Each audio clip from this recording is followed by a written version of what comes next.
Welcome back to Cincinnati week. And today we are making one of my favorite things in the whole wide world. It's called Geta. It is pretty much a strictly Cincinnati thing, although some areas around or some restaurants in our region now carry it, especially northern Kentucky. If you don't know where we are located this is the corner of our state. We are right here in the corner. The Ohio River runs along the south end of our state, and it separates us from Kentucky. So we are right across the river from Kentucky.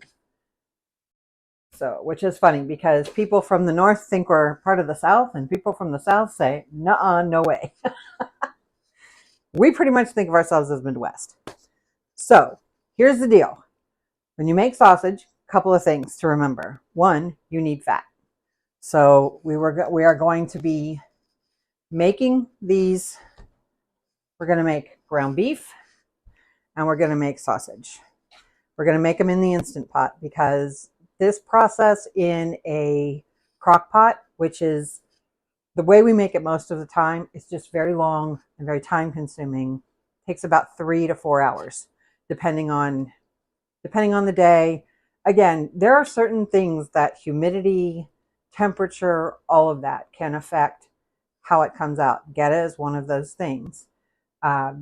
If we make it in the summertime, which we don't do very often, if it's hot and it's humid, we don't need as much water, and we don't always remember that. And then if we make it in the wintertime, it tends to come out drier. So first thing we're going to do, and because we don't have to brown the meat, we just have to cook it, we are going to take just enough water. I've got 3 cups total here. We're going to take just enough water to cover the bottom of the Instant Pot. That is because if you don't do that, if you're going to cook meat, you will scorch it, and it isn't a pretty sight. So we don't want to do that. Plus, while it's cooking, it gets what's called a burn notice, and then your stuff scorches on the bottom again. So, and since we're also putting oatmeal in here, and I'll explain what kind of oatmeal in a minute. Since we're putting that in there, we need to make sure that we've got plenty of liquid so it doesn't burn. So we're going to cook our meat in the Instant Pot. There's that. And then I know some people chafe at using your knife to cut things open. I sharpen my knives regularly, so I don't really have a problem with doing that. So if you are here, say hi. Oh, Christy just asked. So there you go. We are currently putting some of the ground. I use sausage. I use a pound of sausage and a pound of ground beef. So we've got that in there.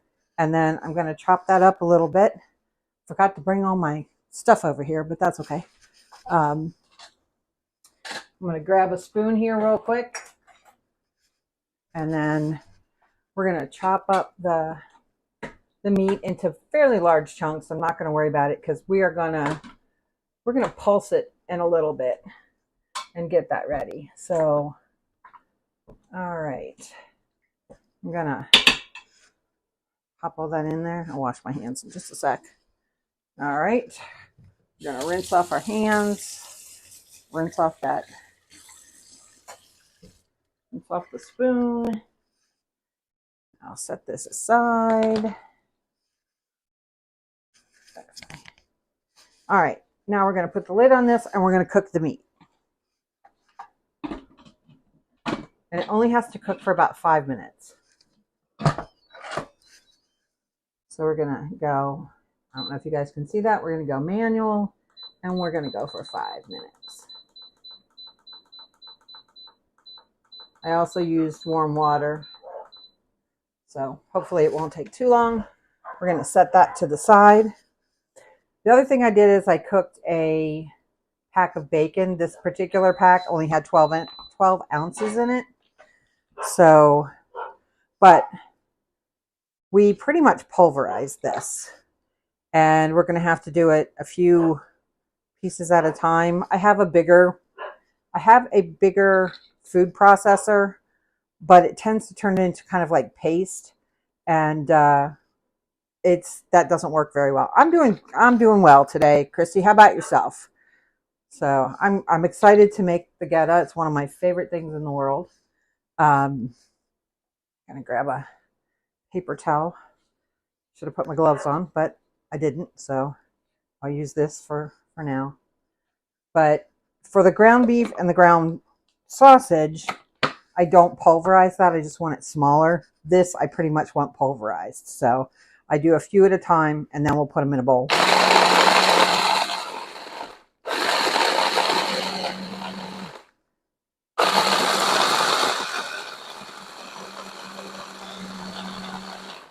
Okay, I think that's pretty well done. A little bit more. It's gorgeous out here today. The weather is absolutely wonderful. And I had a really fun thing happen today, a really good thing that I always like to share good things. Which happened to be that we are, I think I've mentioned before, we're traveling and we're going to get to see our son from California. And that particular son, well, all my kids played multiple instruments growing up. And my middle son was excuse me, he was a saxophone player. And he has always wanted to take his saxophone back out to California with him, but they've always had like the full arrangement of luggage when they're here. So he's never been able to do that. He's going to be there. They're only coming for a weekend instead of for all of Christmas. And so I said to him, would you like me to bring your saxophone and you can take it back? And he's like, that would be great, because they can take an extra carry-on with them. So hang on, let me blitz this up and I'll continue the story about the saxophone.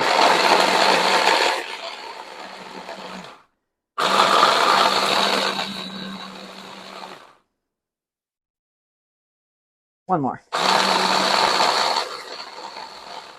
Okay, so saxophone. I need a little smaller, sorry.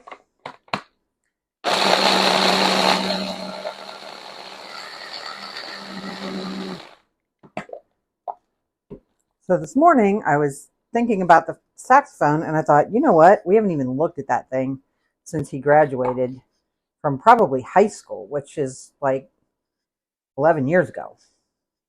So I decided to open the case, and I'm really glad I did, because that thing was a mess.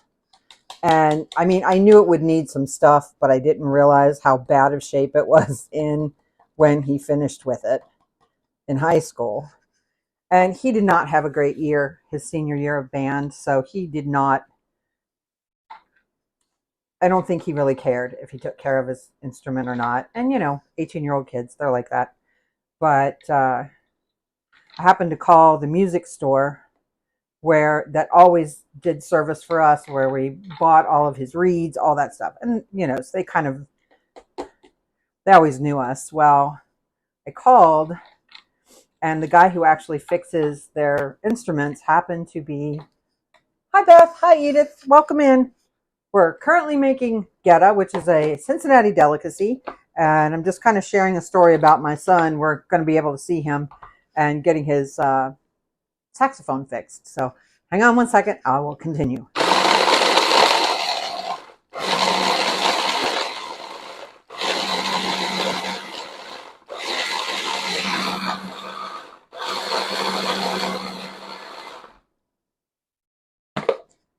So anyway, I called over there, and the guy who works on the saxophones was in, and he said, I only work on Tuesdays and Wednesdays. If you want to bring it by, I can take a look at it. So I immediately got off the phone and ran the saxophone over there, because when I opened it up, I just was like, oh, this just needs help.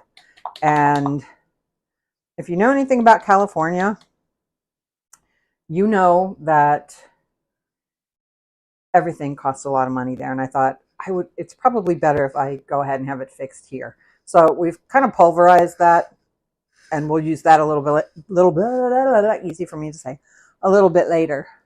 And while we're waiting for that meat, I'm going to go ahead and chop up an onion. So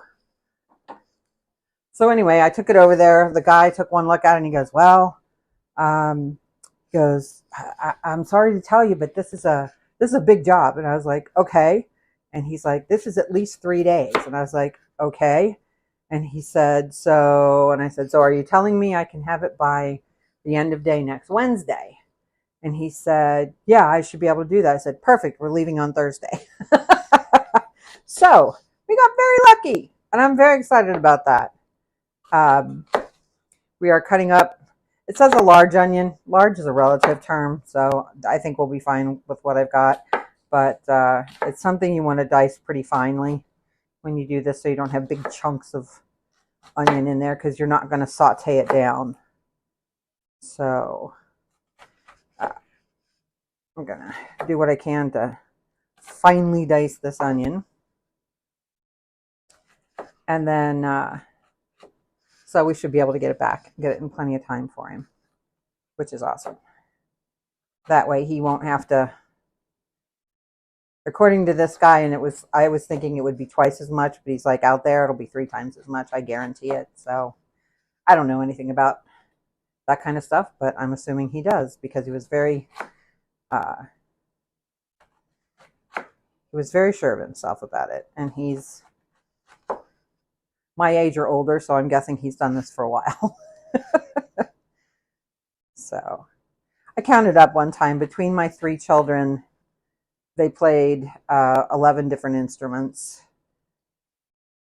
So we have had a lot of instruments in our home over the years. As a matter of fact, my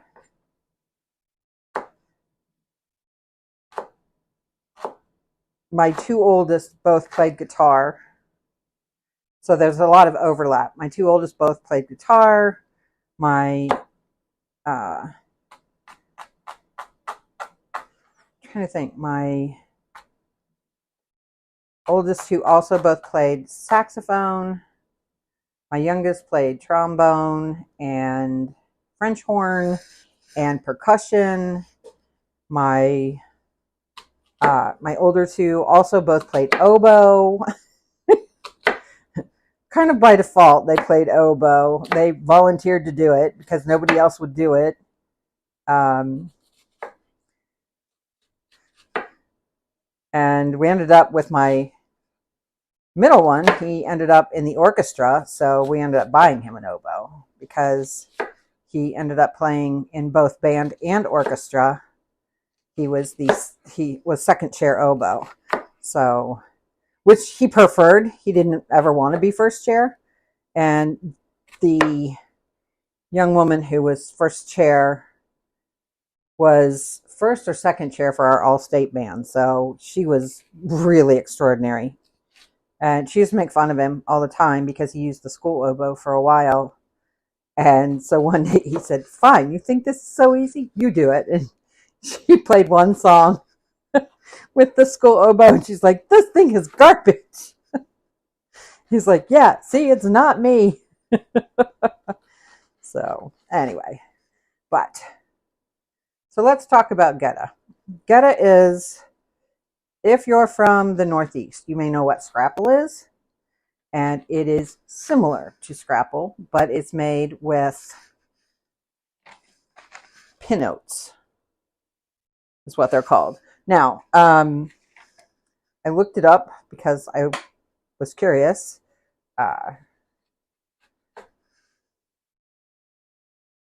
Steel cut oats. The name escaped me for a second there. Pin oats and steel cut oats are the same thing. So I don't know why they're called pin oats here and they're called steel cut somewhere else, but they are the same thing. So we're making this with a steel cut oat. And then there's ground beef. Some people use ground pork.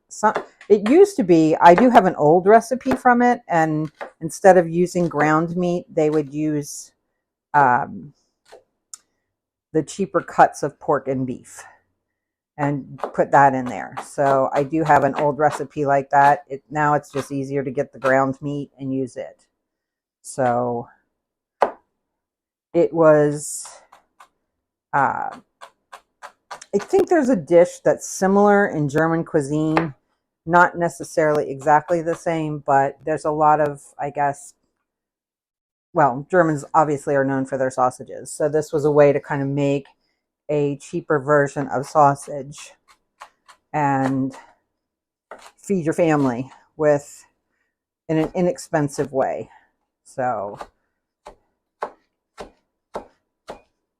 and we eat it all different kinds of ways. As a matter of fact, I was looking up different ways to eat it today, and some of them, many I had heard of, but some of them I actually had never even thought of. So, I'll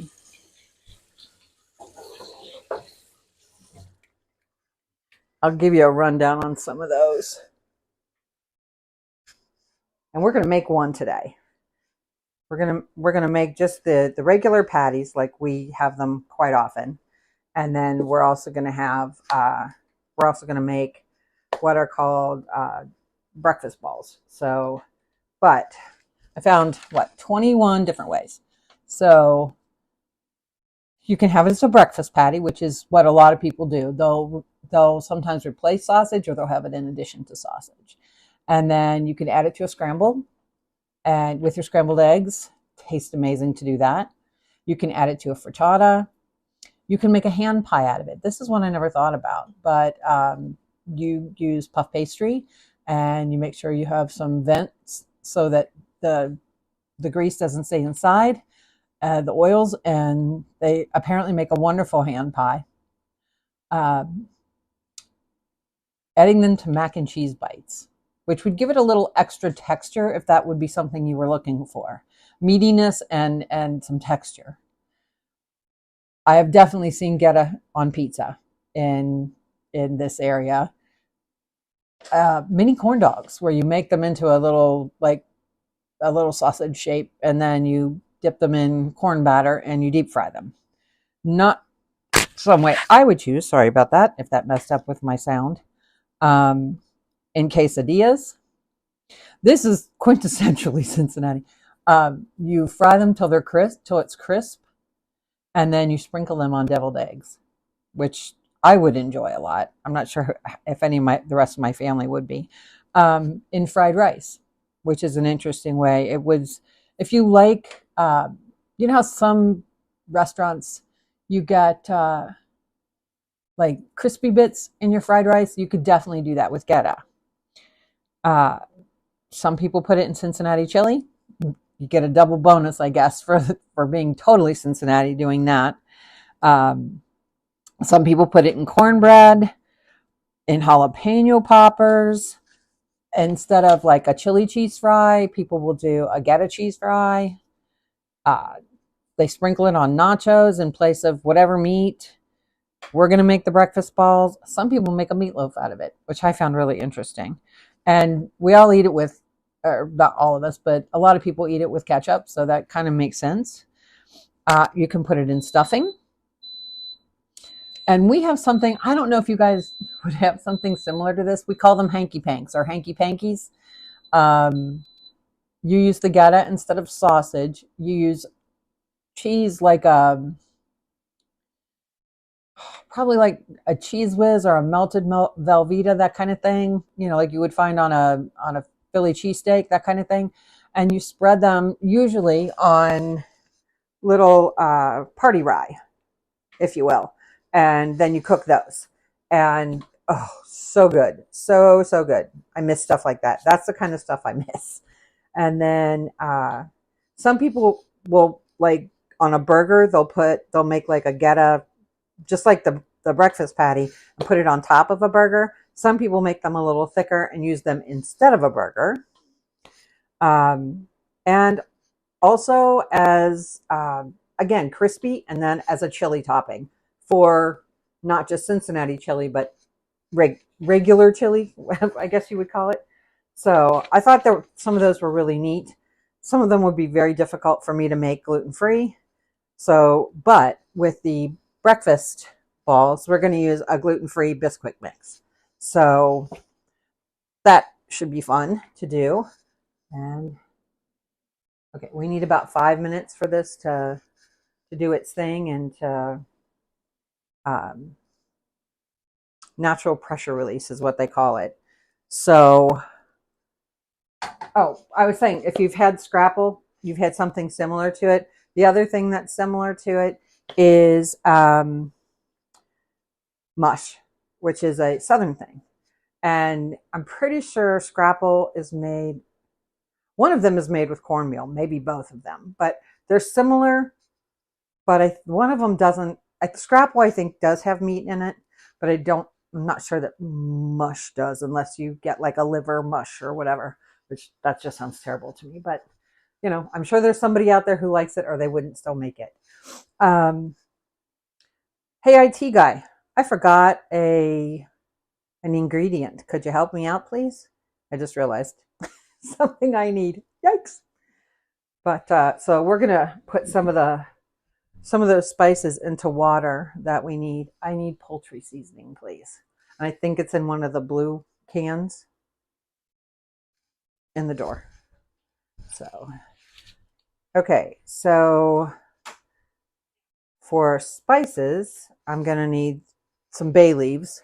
These are really small. It calls for 3. I'm going to use 4, but those we will not put in until last. We will put those on top so that we can easily find them, hopefully, to get out of there. And then I'm going to need a little bit of salt. I'm not sure. Oh, there it is. Somewhere between 1 and 3 teaspoons. We're going to err on the side of less, just because that's what we do with my husband. I need a teaspoon of poultry seasoning. I do not want to go over that.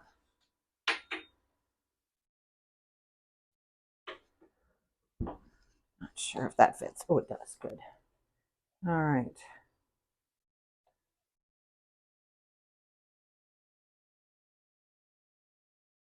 All right, 1 teaspoon of poultry seasoning. And then we need some pepper. So not a lot of seasoning to it, especially if you use separate seasonings like marjoram and sage and stuff like that. Hi, Ann. Welcome in. We're making Cincinnati Geta today. So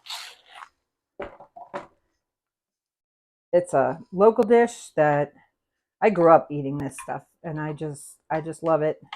And there are a few people I've given it to that don't like it, but actually most people do. So I kind of like that idea. Is that one of those regional things that goes over pretty well. So we got about 1 more minute with our meat. I don't know if you don't use an Instant Pot, the reason you let it pressure release like that is especially with meat that's not ground up, it can get really tough if you pressure release too soon. If you have an Instant Pot, the absolute easiest meal ever is you put half a cup of water in the bottom, then you put a cup of salsa in, and you put anywhere from 2 to 4, and you can go from frozen chicken breasts, and it makes wonderful quesadillas or nachos or tacos, with chicken. So, all right, so we've mixed that all up. And this was 3. I had put about a half a cup in there. So, all right, we've hit the 5-minute mark. Hopefully not too much pressure release. Oh yeah, hardly any. Woohoo! Okay. So we're going to open that up. Okay, I'm going to set this in the drainer. I'm going to get myself something to pull the meat out with, which will be this guy. And most of it is not going to be cooked all the way through, but we're going to cook it again here. So we don't have to worry about that too much, that it's not completely done. It's a little pink.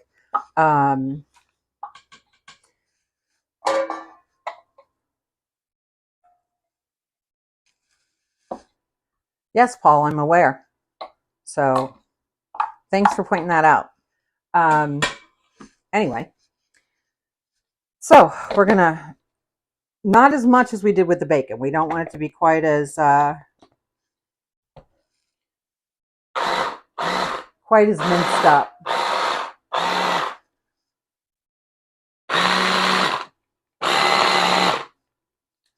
So I love when people come on here and tell me I'm losing my hair, as if I'm unaware that that is happening. If I had unlimited income, I would probably do something about it, but I don't. So unfortunately, it's not being taken care of in any other way. So, and it's expensive. I mean, I've followed people who've had hair replacements and all kinds of stuff, and it is not an inexpensive treatment. So sometimes you just have to accept who you are. So, hi Rosalinda. All right. So we're going to pour this little bit back in.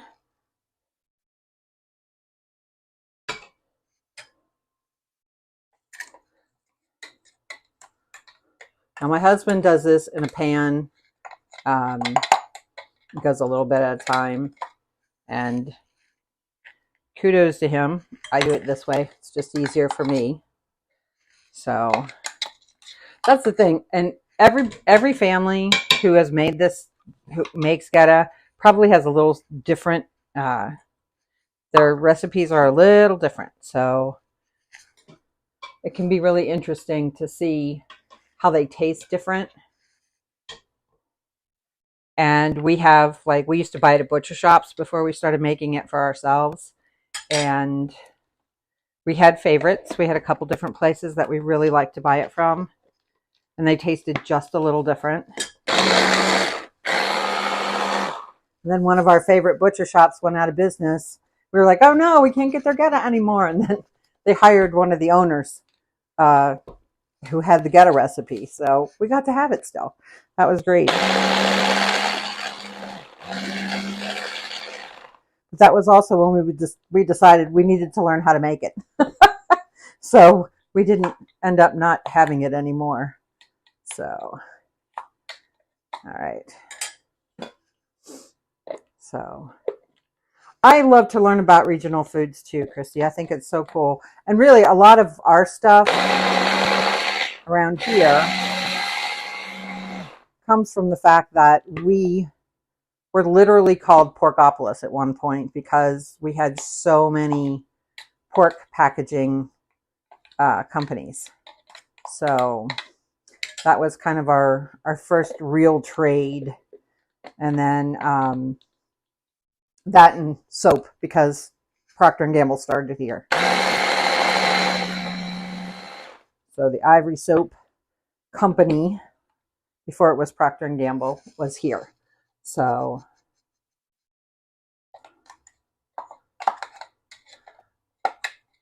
and we had a huge flood in 1937, and there are actually pictures back that far of them unloading the soap from Procter & Gamble out like a third-story window, and that's where the boat is at the third story. So kind of wild. We also have a monument because we have floods regularly down on the river, and even with the locks and everything else, it still floods. And there's a monument. It's just this like tall column, and it has the year and a line of where certain floods are. And the second worst flood we've had in modern, or at least since they've started measuring, was in 1997. And I know that because my middle son was born right around the time we had those floods.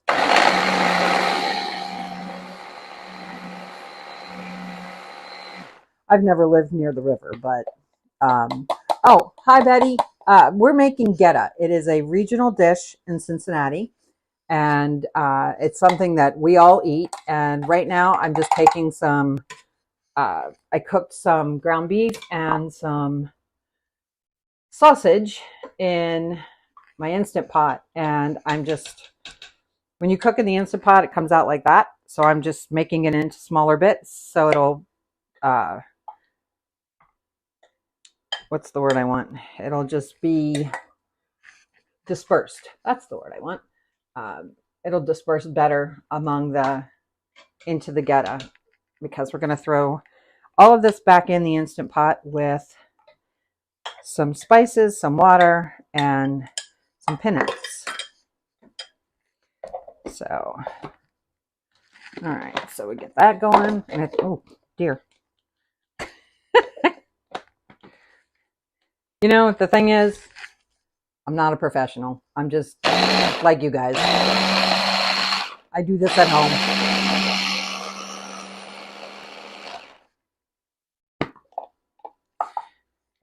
And I guess maybe if I had, I shouldn't say, I do have children to share them with. My sons have some of my recipes. My sons all cook.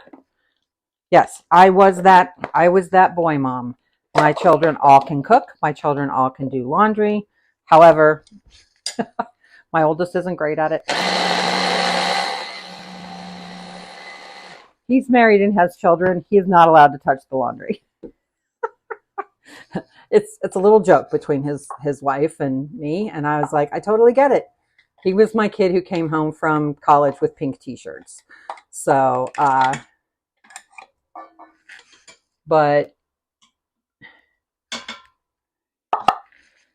my sons all cook. They can cook, they can clean, and they can do laundry. So my middle one actually does most of the laundry for him and his wife, because he works from home a lot more than she does. So he takes care of that most of the time, and he takes care of most of the cooking. So again, because he's home. So, and then they share the cleaning. And then they also have a dog, and they share those duties of taking him on walks and things like that. So works out really well. It's funny because he does most of the cooking, but she does most of the grocery shopping, because he doesn't like to do that, and she doesn't particularly like to cook. So it works out really well for them. My husband and I, on the other hand, we bonded over cooking. That was kind of our thing. So we've learned to make a lot of things because we've made them together. It's something that's things we wouldn't have necessarily made on our own, but since we're making it together, we've learned how to make it. Probably the hardest thing we ever made was a beef Wellington, and I have no desire to ever make that again. That's one, well, especially since I can't have it unless we make it gluten-free, and that would be a bit of a to-do, let's say.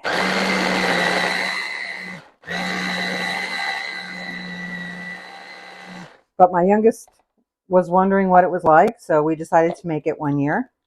And we also found out we have a place locally that they make a Wellington for two. So if we want to go out to dinner, the three of us can go out to dinner, and they can get that, which they've done, and they said it's absolutely wonderful. So, all right, so we're gonna. There you go. Gotta love that. Yeah.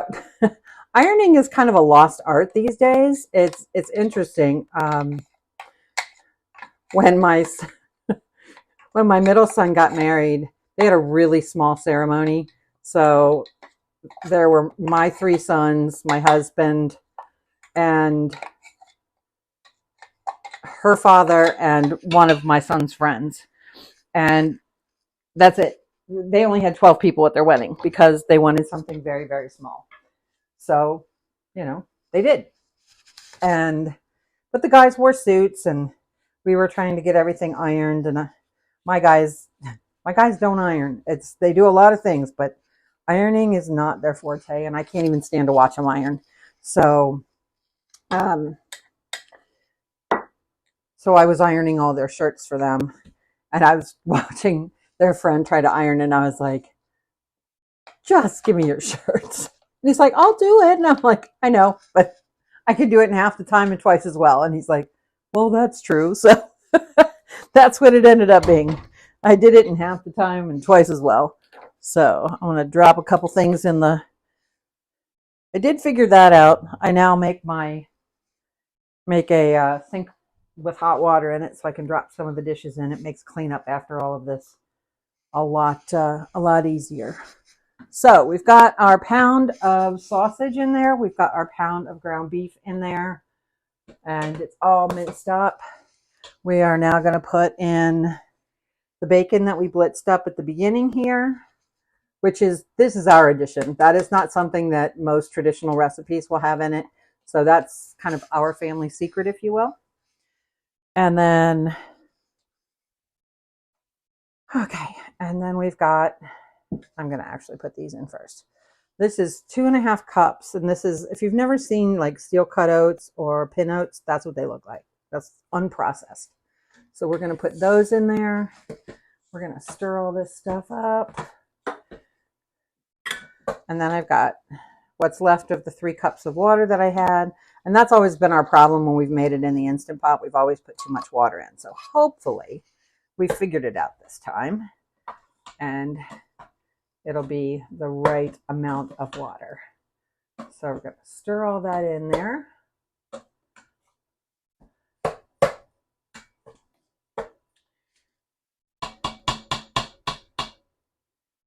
Now I'll be done with that. I'm done with that. I love being able to clear stuff away. All right, and then I'm not sure if they'll stay there, but I'm putting 4 bay leaves in. They call for 3, but these are pretty small, so I'm just going to go ahead with 4.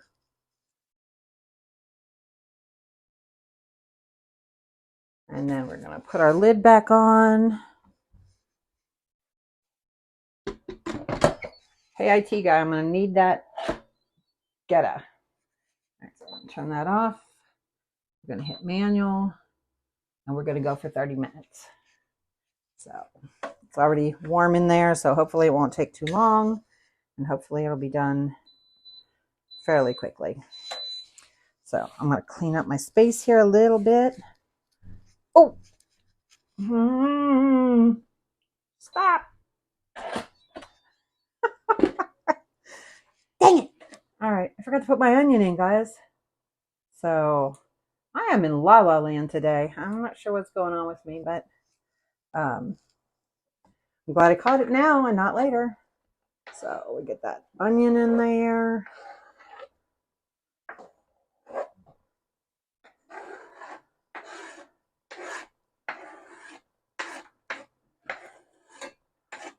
Thing is, I was actually pretty well prepared for today. It's just the execution is going a little wonky today. So my apologies for that.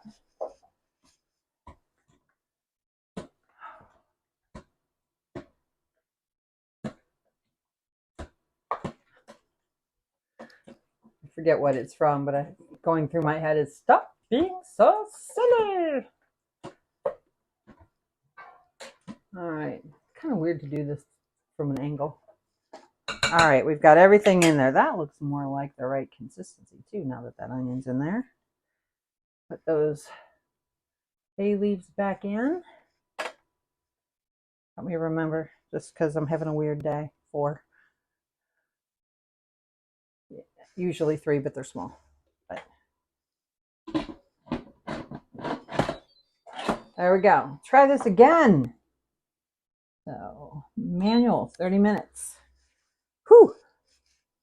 Glad I caught that. It just wouldn't have tasted right. So hi, Bianca, and hi, is it Mina, I think? So here's the thing. I don't normally do this, but today I did because this is going to take a while to cook. This is some we had made. We froze it, and we just thawed it out. So we're going to use some of this, and we're going to make some stuff while we're waiting for that to cook. And this is really actually the easiest way once it cools down is we just put it in a tub. This one we made too big because We didn't want to make one half that size. We just had a lot left. So, but what we usually do is put it in a loaf pan and then cut it up. But this worked out really well when we did the smaller chubs. Not sure how it's going to work out so much with this bigger one, but we'll find out. So first thing I'm going to do though is I'm going to measure out a pound of this. And I need my handy dandy scale for that. So put that there, put that there.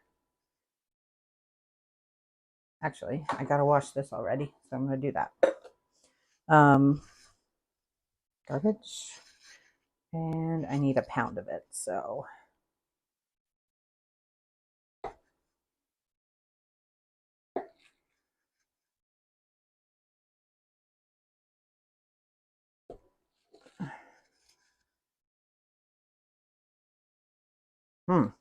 Okay. I might need this whole thing.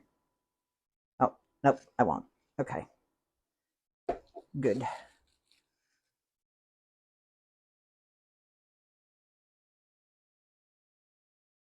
Almost at a pound, just shy of a pound right now. So, all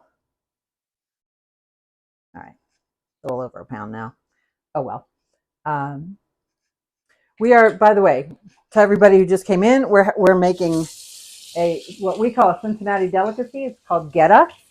It's similar if you're depending on where you're from. It's similar to something called scrapple or mush. A little different, but that's the closest thing I can think of to compare it to. So there's our pound of Geta. And then we're going to take, because I'm gluten-free, we'll be using a gluten-free baking mix, but we are going to take, put that right there for now. We're going to take a pound of Geta. That in there. I'm just going to put a glove on. So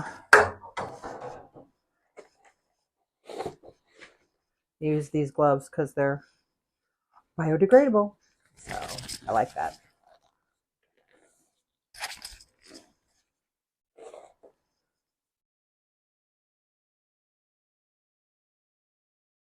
So I said my husband and I bonded over cooking, which we did.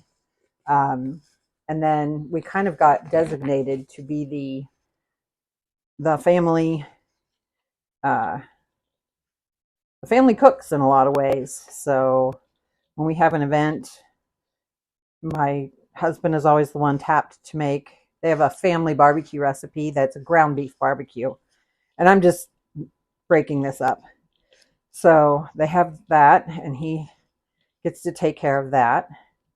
And then my husband makes amazing spaghetti and meatballs. He learned from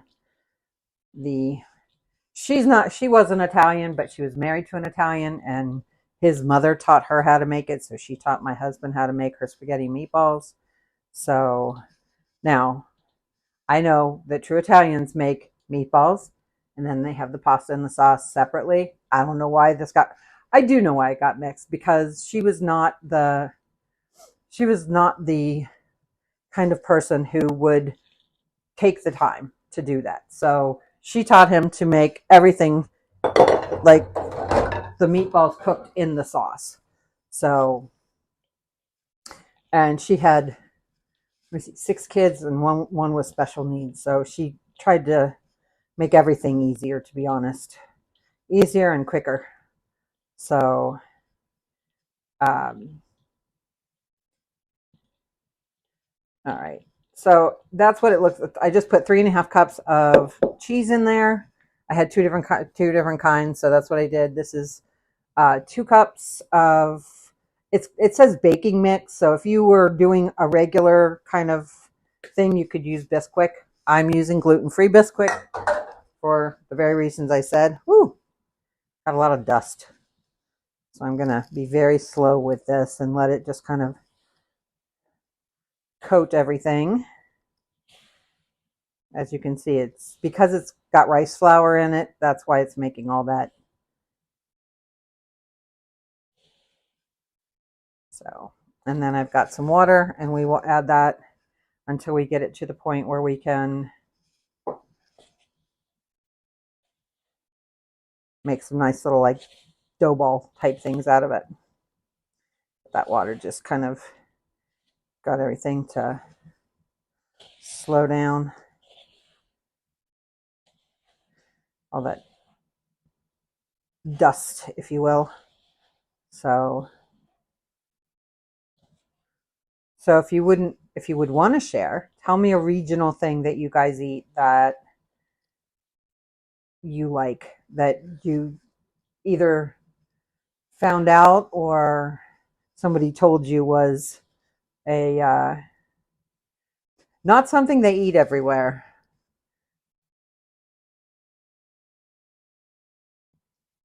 Because we have, let's see, yesterday we had mock turtle soup, which is it's actually kind of an almost citrusy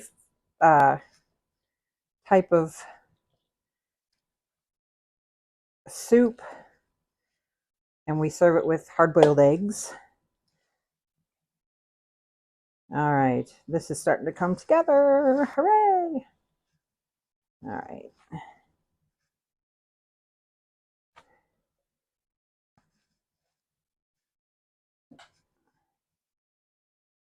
Oh, not quite ready.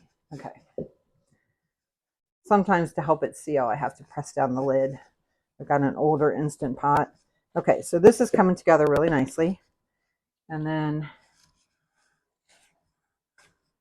need to add a little bit of garlic powder, which I forgot. Like I said, I'm all over the place today. I'm not sure what's going on with me.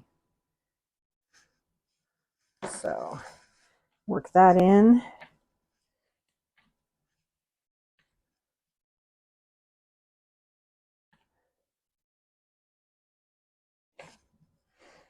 Because I've had a really good day.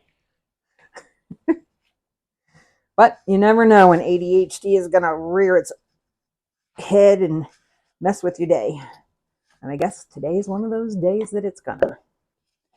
So we just hang on for the ride at that point. I'm going to put this up here. And then I'm going to grab this guy right here. This is my, hopefully they don't stick. I haven't sprayed it with Pam. But, all right, you ready to seal? Thank you. All right. So I want to make these bite size.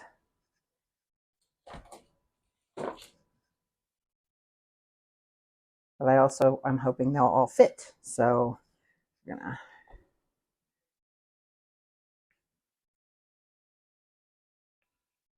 But it's funny talking about bonding over cooking. This would be something that, like, if my husband and I were making this together, one of us would have like a scoop and would make while one was doing this, the other one would be scooping. And then once everything was scooped, then we would both roll. So I usually do the scooping because he doesn't mind doing this without gloves. So he usually gets started on that. So these are getting bigger. I need to stop that. Oh, goodness.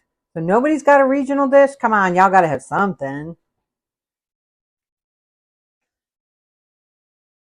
Or do you even know if it's regional or not? We're German, so there's everything around it. There's a lot of Germans around here. We have, I don't know if we still do, but we used to have the largest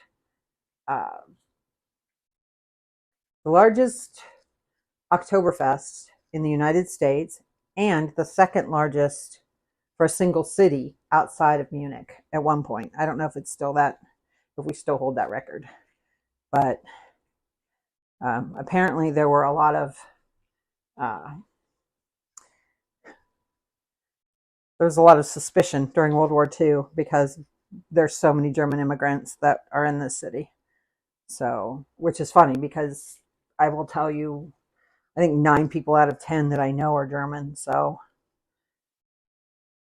and actually some of the parents of some of my friends, their parents came over after World War II. So, from Germany.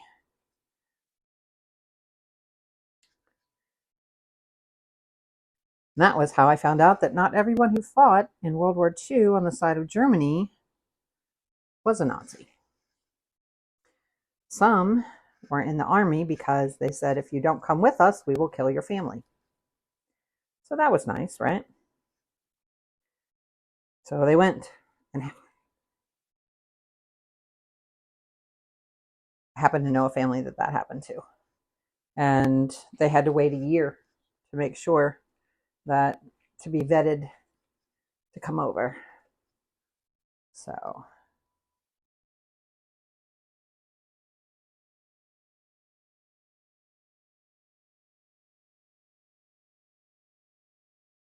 sometimes we really don't know why people are here. And I know they were escaping because what was very interesting is hearing someone who was there when the Allies came. I know most people, for a lot of people, that was a relief, but she was in the part of Germany, not where the Americans were, but where the Soviets were. And she said the Germans were bad, but the Russians were worse. Her words, not mine. So we have a lot of German heritage here. That's why we had a lot of machine tooling and things like that. So I do know that New Jersey is like heavy on the Italian, which is kind of cool, I think. So,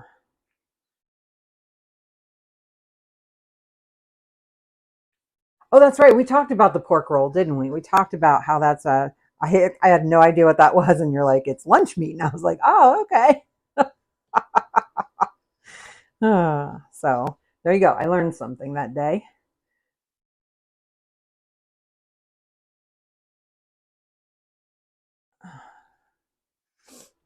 I'm trying to think what else there's.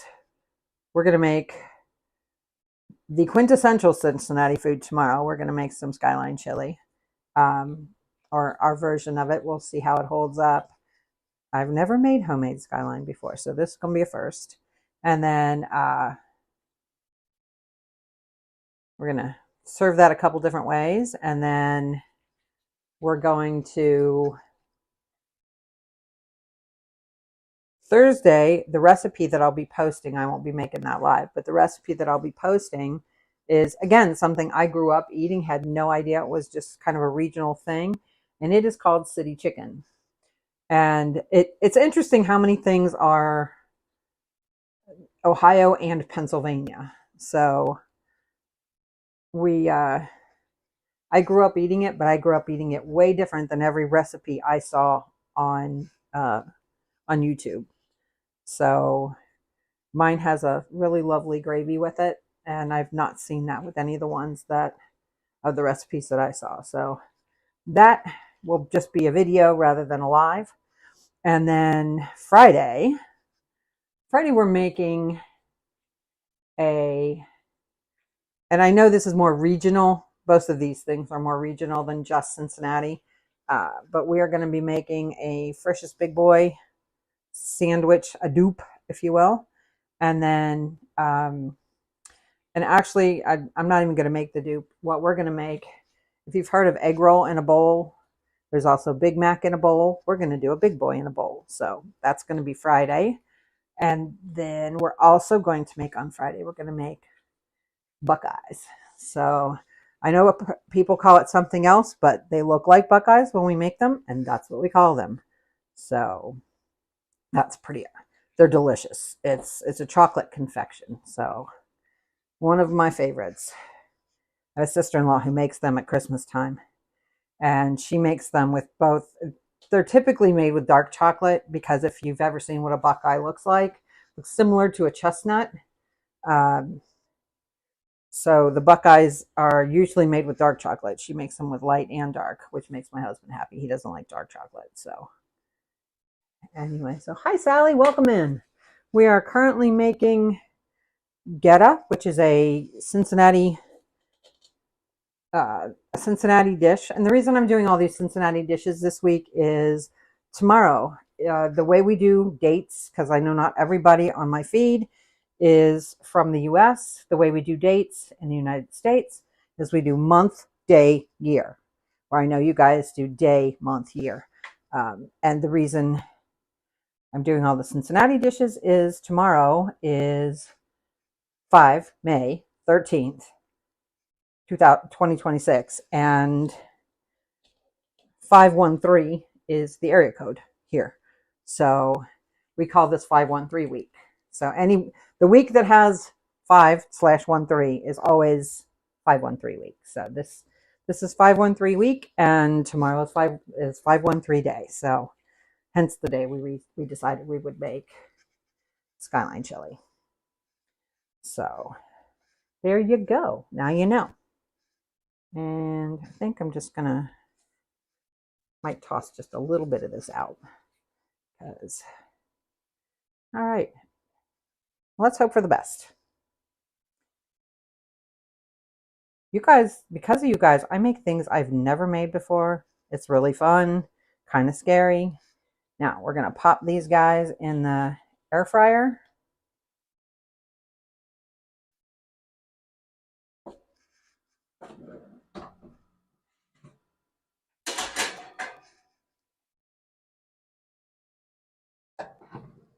And I'm gonna put a drip pan underneath. Just cause. Pop that on. Air fry.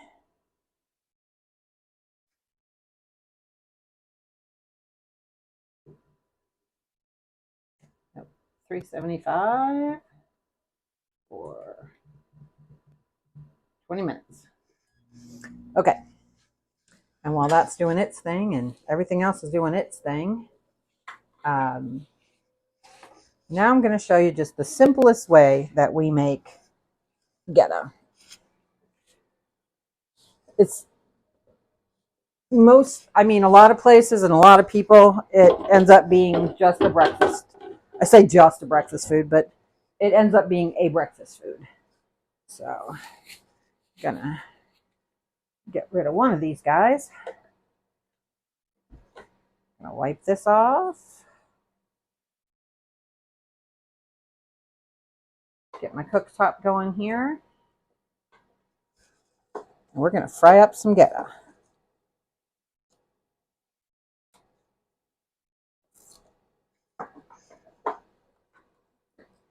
Okay.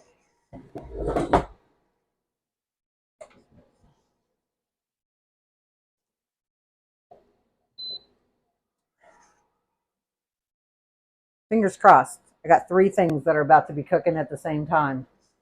Hope I don't lose power. Okay. You know what? I'm going to use a smaller one.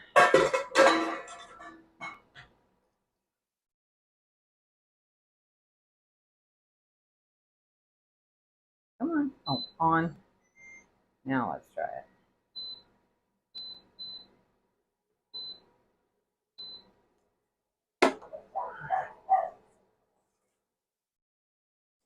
And I'm going to cut this. It's kind of dry, so it might work out really well.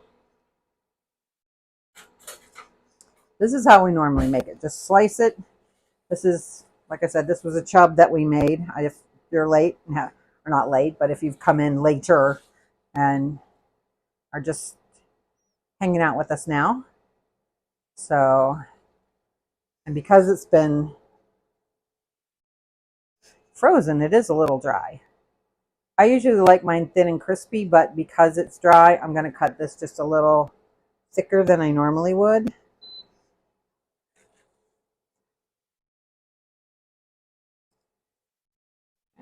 Cut this up for the rest of the family.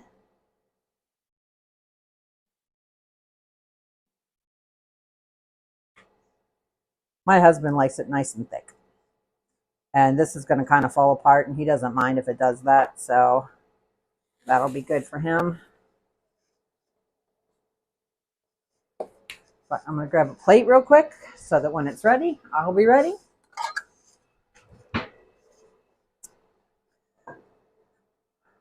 So now we often just serve this, just Geta and eggs is plenty good, um, because it's already got the sausage in it, and it's got, ours has some bacon in it. So that's enough for us.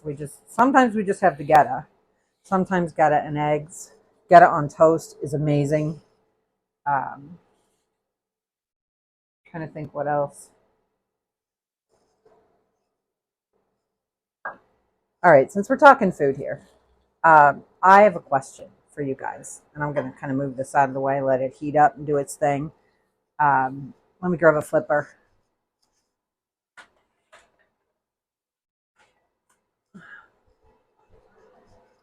Starting to sizzle for us. I have a question.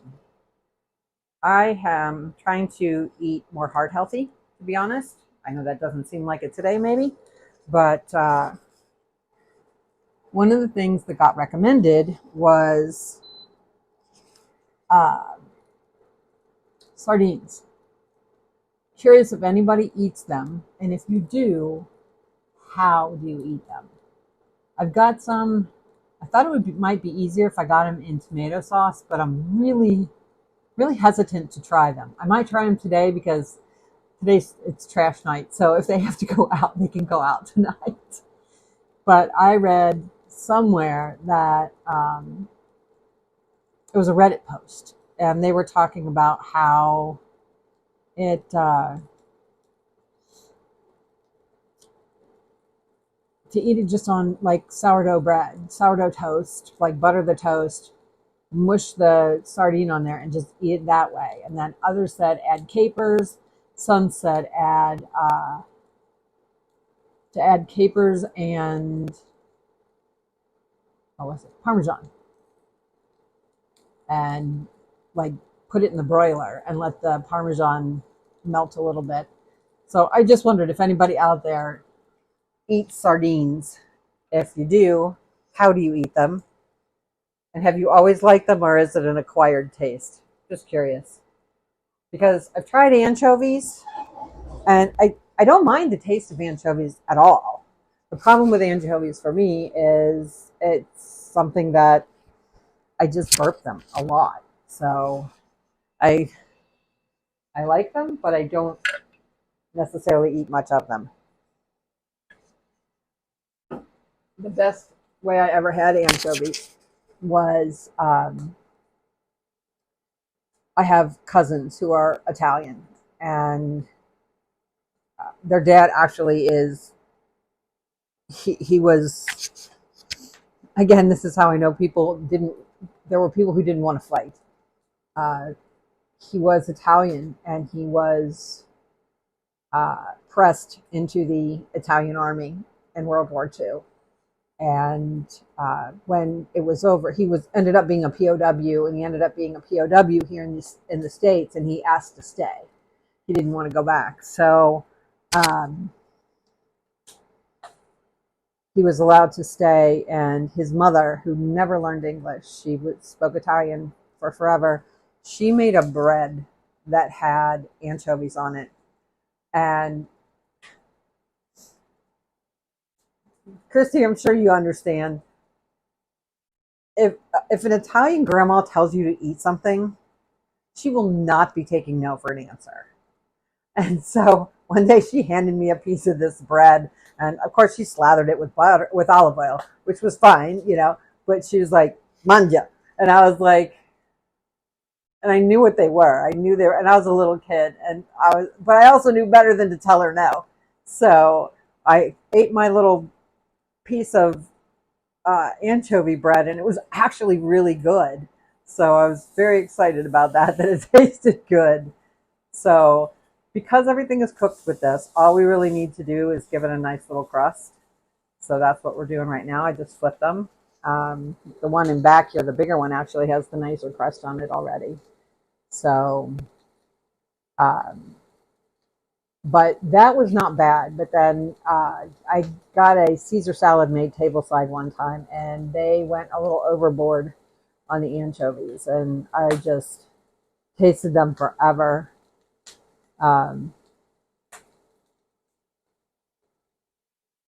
Yeah, see, my parents ate like my mom ate herring all the time, especially like New Year's. That's a German thing, is you eat herring on New Year's Day for luck, and it just was so gross. And some people ate them in a cream sauce, and some people ate them in a like a vinegar brine. And I just never got the attraction for it, so that's why I'm worried because that's I think what I associate these sardines with. Um, I know my son ate them when he was in Portugal, and he said they were so good. And he's like, but then again, he's literally sitting next to the sea where they were caught that morning. So they didn't have time to be packed or anything like that. They were fresh out of the water. And he said they were just amazing. But I don't think my parents, I don't know if my parents ever ate sardines. I want to say they might have, but I don't remember. But everybody's just talking about put them on crackers with toast or with mustard or something, and I'm like, that would not sit with me. That would not be something I would enjoy. But um, which is why I got the ones with the tomatoes, thinking, well, yeah, this is falling apart, but that's okay. It still tastes good. So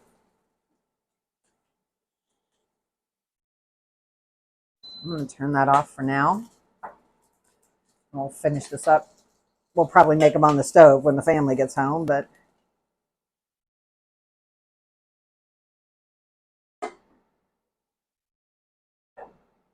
so there you go. We just got a crust on it. Like I said, you can serve it with toast. You can serve it with eggs. I'm excited to try these breakfast balls, which are, some of them are dripping their cheese out of there, which is no big surprise. Uh, and I'll keep an eye on them, make sure they're not brown yet. But yeah, several of them are already dripping. So here's the thing: some of them are really really salty. Some kinds of Geta, and that's just too much for me. I For those who are new, I don't salt much while I'm cooking because my husband's type 1 diabetic. He was told not to salt things. So his mom quit salting when she cooked. Now, sometimes I'll salt things when I put them on my plate and just use a little salt. You'd be amazed how little salt you really need for it to taste good. Um,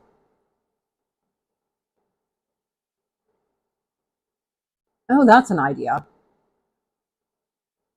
I might do that. But like I said, we've got it in the tin, and I thought, well, maybe we'll do it tonight. Maybe we'll just all try a little bite of it. And then I happen to have sourdough bread. That was another part of the reason. I've had the tin in there for like a month, but I haven't been brave enough to eat it yet. So, um, and as I talk about salt, it needs some. So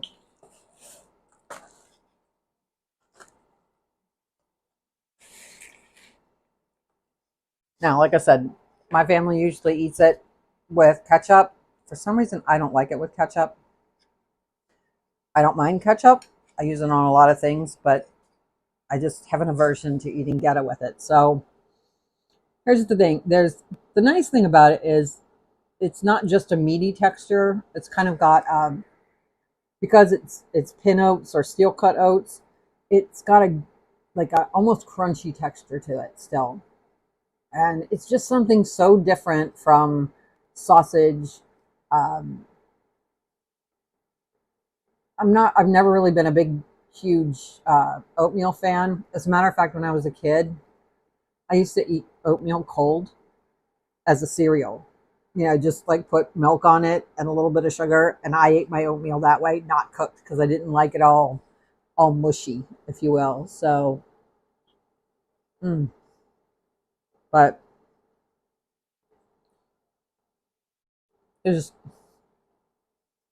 this for me. This is comfort food. I know a lot of people it's mac and cheese, but this is it. And one of my sons even said he heard we had made some, and he's like, "Do you have any left?" So part of this will go to my son because he loves it so much.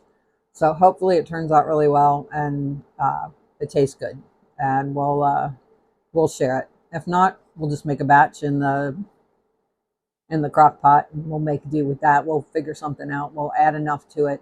The other thing I just read with the recipe is that you could also do it with beef stock, which would give it more flavor. This is a pretty mild flavor, to be honest. Some people also add red pepper flake in there to spice it up. Not my cup of tea, but you do you. That's what I tell people. There's a vegan recipe out there somewhere, which I'd be interested to see what it is, because my luck, it would be what do they call it? Seitan, and that's wheat, so I can't eat that. So anyway, so good.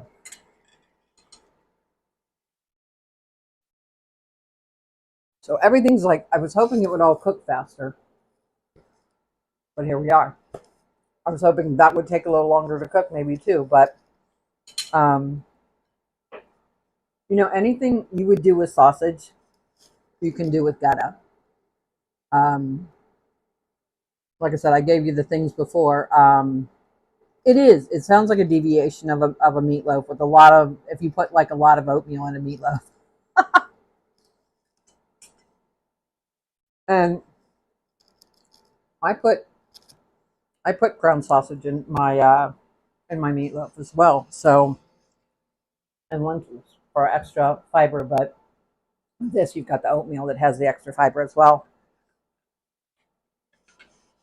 And that's the other thing, as opposed to regular oats. This has 6 grams of protein per serving, which is a half a cup, and it's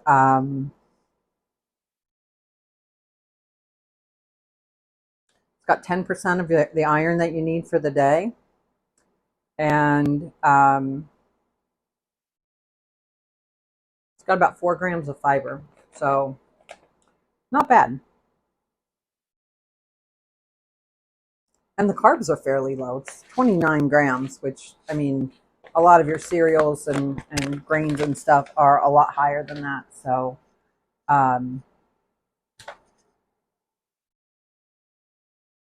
really, Paul, is that the best thing you got to do? Is to sit here and call somebody who's trying to teach you how to cook something bald? It's just rude, and it's cruel, and it's really unnecessary. You trying to hurt my feelings? Is that really what you're trying to do? Because you don't know me well enough to hurt my feelings, love. You really don't. So, anyway. No, I don't. I don't need a wig. And you can keep that opinion. I don't care. So, yes, feel free to scroll on, friend. It's unnecessary. And it's cruel. I don't understand people like you. I really don't. Because like I said, it's just unnecessary. Anyway, back to what we're talking about. So, what do we got left here? Do you have numbers that are important to you in your life? My husband was raised, his address when he was growing up was 222. So whenever he sees a 222, it makes him think of his mom and his dad, both of whom are gone. My father grew up, his address was 451, and that was kind of a special number to him and his family. And every time I see that, it makes me think of my dad. And it was just kind of funny that, given what's gone on, I turned around and there were 4 minutes and 51 seconds left. And so it just makes me think of him. And my dad has been gone 29 years. So he was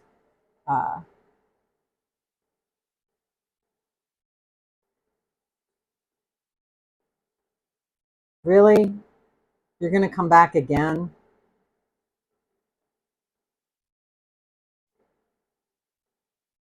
What a guy, huh? He's got nothing better to do than try to hurt people's feelings. I have pity for people like that. It's so sad. Anyway, um, so 451 is a number. Thanks, Christy. I appreciate you. I really do. But he came back as a different person. That was the thing. So even if he had blocked him the first time, he came back as a second person. Again, I don't get people like that. I don't understand why anybody has to, like you said, you can scroll on by. You don't have to stick around. And if it bothers you, I'm sorry for that. This is what I look like. This is who I am. And I've been through a lot, and I don't share a lot of what I've been through. I'm okay. I'm okay with me, and it took me a long time to be okay with me because of things I've been through. So, um, you know, no worries. But I forget what I was talking about now. um, Lost my train of thought, but these things happen. So, oh, 451. So whenever I see that number, it just kind of makes me think of my dad, who's been gone for a very, very long. Thanks, Sandra.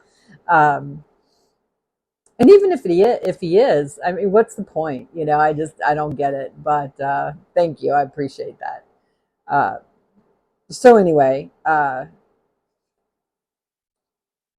yeah, my dad passed 4 weeks after my middle child was born. He was in hospice when my son was born, and um, that young man went straight from the hospital to hospice before we even went home, so that my dad could meet him. And he is that particular child is named after both of his grandfathers, both of whom, um, you're awesome. Thanks, Sandra.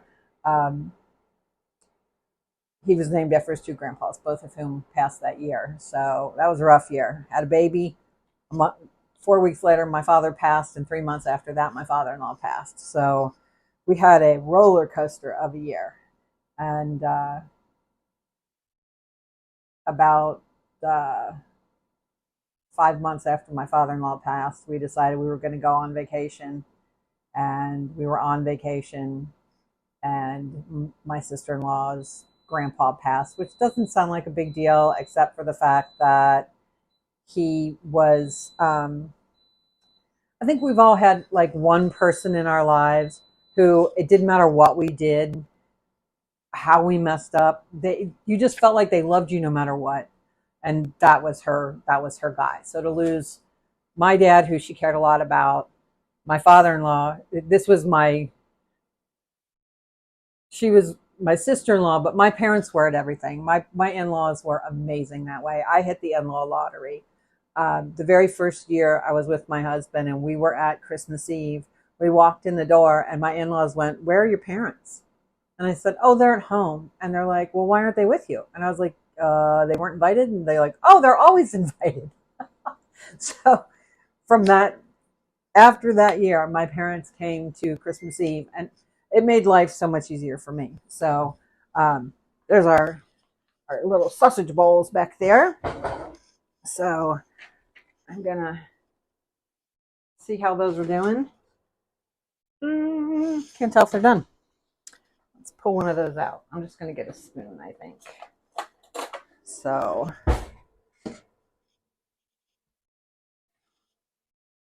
they all kind of ran together. So I'm gonna see. You know what? I'm gonna grab one out of the back. They tend to cook more out of the back. Oh, I should have used some Pam. This is not gonna go well. All right. I also don't think they're completely cooked, so I'm gonna change the time on this.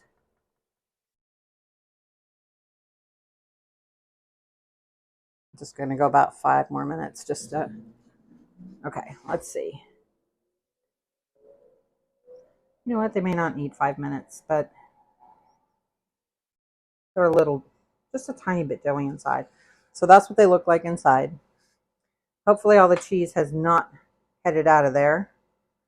So I'm gonna hot it in blazes though.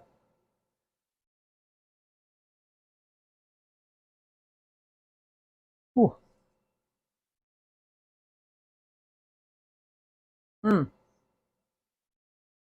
Okay, those are really good. Now, I've done this with sausage before, but never with Geta. So we do sausage balls like this, and I've never done it with Geta, but this is really good. Um, Again, if you don't want to do Geta, you can do it with sausage.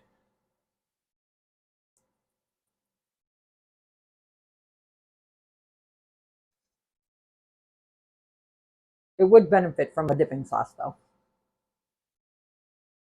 And I would do something, I don't know, I think I might do something like with a cream, with like a loosened up cream cheese with maybe a little, I don't know, pick the herb of your choice. You could do it with really finely chopped basil. You could do parsley, maybe dill,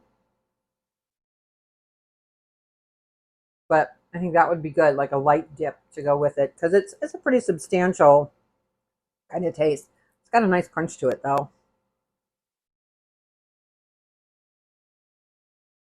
And again, use Pam if you're going to use your air fryer.